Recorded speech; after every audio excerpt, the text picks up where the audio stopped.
उत्तराखंड में किसानों की खुशहाली अब सिर्फ सपना ही नहीं रही। सीएम पुष्कर सिंह धामी ने प्रदेश में कृषि और रोजगार को नई दिशा देने के लिए लगातार महत्वपूर्ण कदम उठाए हैं। स्थानीय लोगों की जीविका और स्वास्थ्य को बढ़ावा देना उनका प्राथमिक उद्देश्य है। इसी सोच के तहत मुख्यमंत्री धामी ने मिलेट्स और नगदी फसलों को बढ़ावा देने की नीति अपनाई है। प्रदेश में मिलेट को लेकर बनाई गई नीति सिर्फ खेती को प्रोत्साहित करने तक सीमित नहीं है, बल्कि किसानों की आय दोगुनी करने और कृषि को लाभकारी बनाने की दिशा में बड़ा बदलाव लेकर आई है। मांडवा, झोंगा, रामदाना, कोड़ी और चीना जैसी मोटे अनाज की खेती पर सरकार ने विशेष ध्यान दिया है। उपलब्ध आंकड़े बताते हैं कि इस नीति के तहत राज्य के 3,17,000 से अधिक किसानों को लाभ पहुंचाने का लक्ष्य रखा गया है।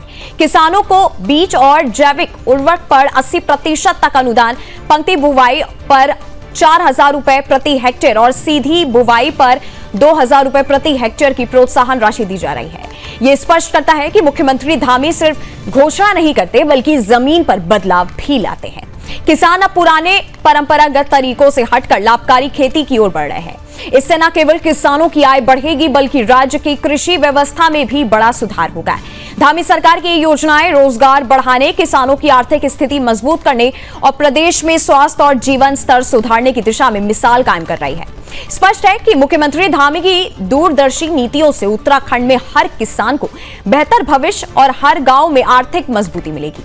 राज्य सरकार की सक्रिय पहल और योजनाओं के सफल क्रियान्वयन से उत्तराखंड जल्द ही कृषि और रोजगार के क्षेत्र में मॉडल राज्य के रूप में उभरेगा।